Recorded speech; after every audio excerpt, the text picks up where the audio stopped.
Good evening, comrades. This is part 3 of the Avenger of Blood. And we talked about the um, Avenger of Blood being the next of kin of the relative of a loved one that has been murdered, no matter who it is, by a blue uniform, gold badge wearing person or raggedy, worn out, turned up Converse wearing, sleeping under the shelter, man in the gutter that took the life. They still need to answer to that family, that Avenger of Blood. And justice has to be served. Maybe not to the 100% of the family's liking, but a good portion of it. You ever been served a meal at a restaurant and you felt like the course of the serving wasn't enough, and it was a nice tasting meal, but it just wasn't enough? And you weren't really satisfied. Or they served you and they overcharged you for a small portion. You just felt cheated. And that's what the system, that's what happens when you have what you call relative impunity. People that do crimes out of impunity because they know that nobody's going to really address it, or nobody's going to really come after you like they really should. So you do it with impunity. And relative impunity means that little to nothing is done about it.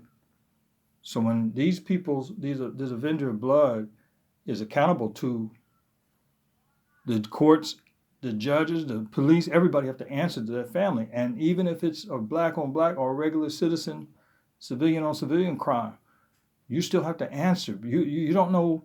It's just like Cain and Abel. The blood cries out from the ground. The person needs justice even though they don't live anymore. They're ceased to exist. And that's what you idiots are finding out. That you think just because you kill somebody and you put them in the ground, it's over. You got to answer to that Avenger of Blood. That's why you still in and out of court. You make those decisions that somebody dies, you answer to people that you did the right thing, because we know that wicked people are represented in all forms of life. They're in the pulpit, they're in the church, they behind a badge, they're carrying a gun, they're behind a bulletproof vest, they behind the walls of prison, they outside the walls of prison, they're in banks, they're in nursery, daycares. You got wicked people everywhere. So you have to give an account. You don't just smoke somebody because you wear a uniform. You don't just treat people anyway because you wear a collar as a priest, and you go around preaching to people. You can't just mistreat people because of what you got on. You're a wolf in sheep's clothing. That's what you call a wolf in sheep's clothing. And some systems are predatory. They're wolves in sheep clothing. They seem like they represent all people, but they only represent few people. Some police are wolf in sheep's clothing, psychopaths.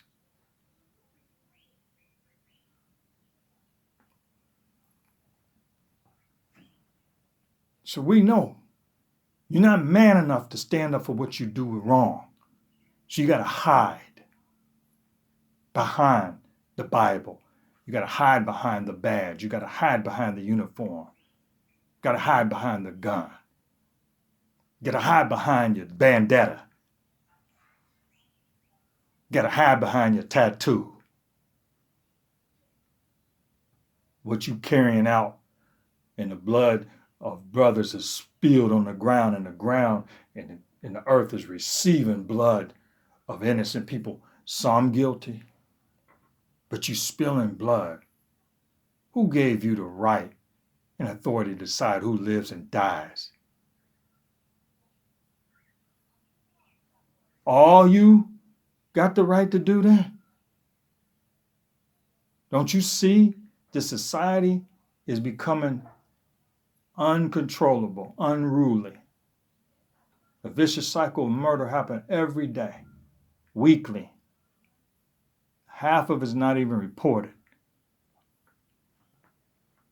You can't see that it's spinning out of control. Okay, so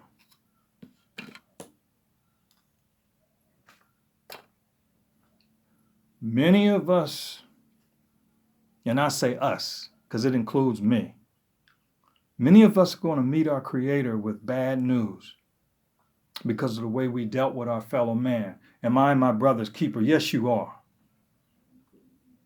If you're a member of the human race, you are your brother's keeper. But if you're a member of a particular race and you kill your own unjustly, you will answer to the Creator. You will answer to the blood Avenger. When they find you out, you will always be looking over your shoulder. And if you are representative of the law in the government of the land, you will pay hundredfold, because it was in a power for you to do what was right, and you did something lower than the lowest man in the civilian population, because it was entrusted to you as an oath of office. You are lower than the one that's out here slinging every day on the street. You're lower than him when you do something that's outside and beyond the code of the uniform. In the military, we have something that's called conduct unbecoming of an officer, conduct unbecoming of a soldier. There's an expected code, a criteria that you're supposed to stay with.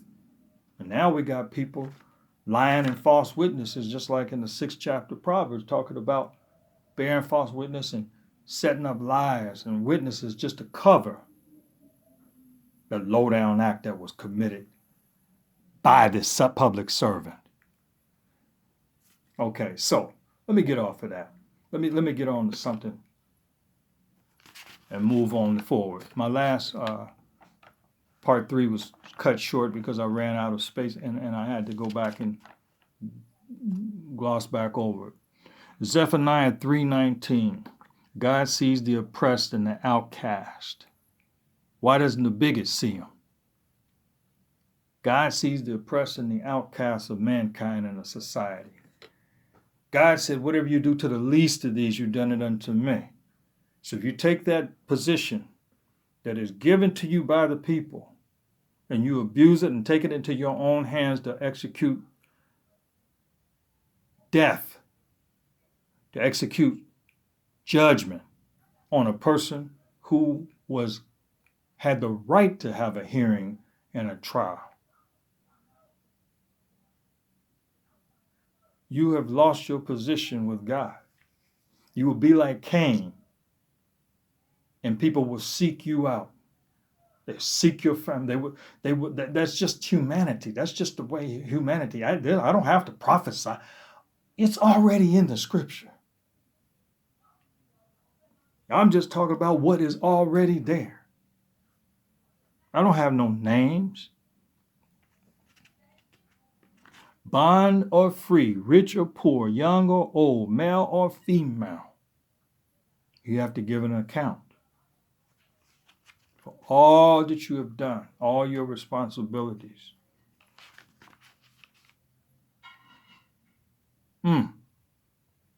Dr. King once said that the American slave descendant is tired of giving the spoiled meat of racism and the stale bread of injustice.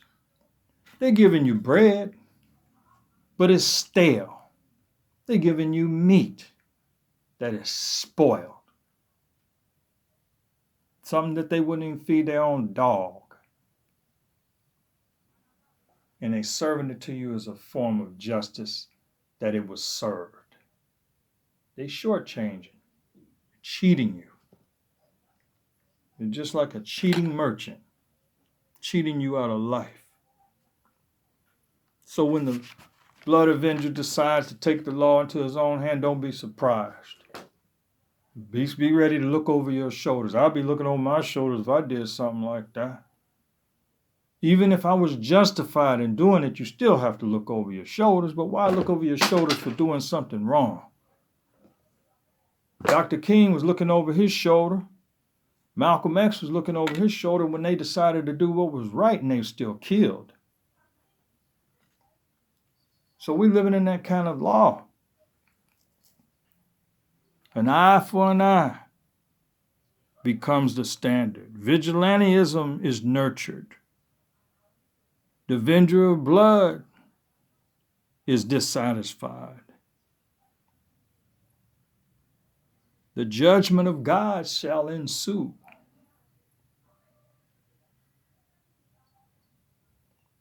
Whether divine intervention or a sovereign act of God happens, we do not know. But God's judgment shall ensue. You shall lose your position from within. You should lose your status from your brothers. You'll be isolated from your family. You'll be separated from society. You will be ostracized by the community. You will be sought after like Cain. And the blood of your brother is still crying out from the soil. When will justice be served? Help me. We are indirectly tied to each other. I can't do what I need to do until you do what you ought to do. We are intertwined together.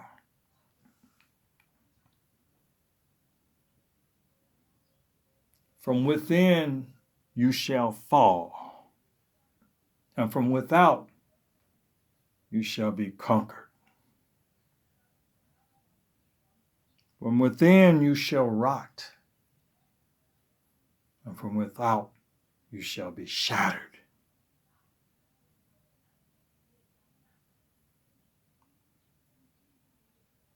Turn yourselves in your hearts toward the right way. Turn away from the path of wickedness.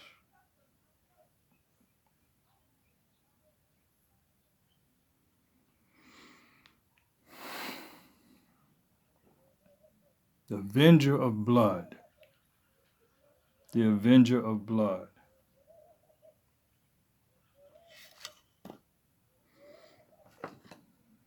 Now, let's think for a minute.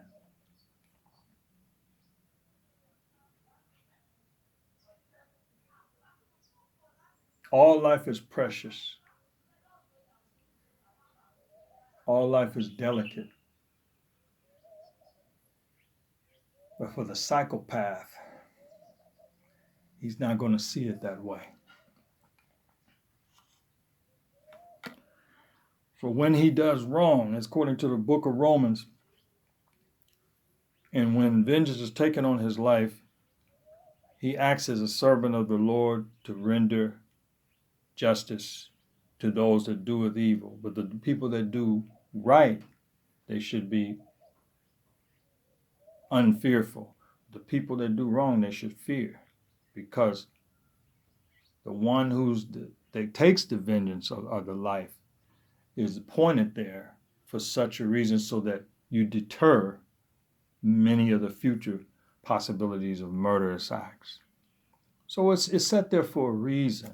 It's not a perfect world, and it's not a world where everybody is going to come to God. Not everybody's going to come to God. Not everybody's going to accept Christ.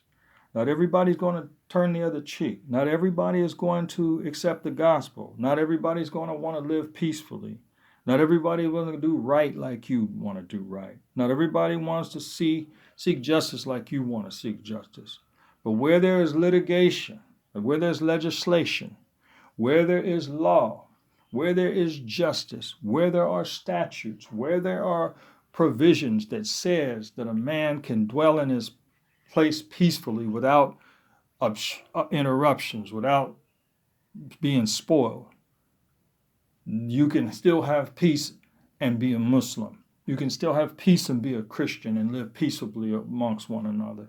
You can still be a Catholic. You can still be a Methodist. Not to say that you're going to make it in God's time, but you'll make it in man's time. And when man cannot deliver, God has to have the final say so, and judgment shall ensue. This is the end of the blood Avenger. Peace, love, God bless.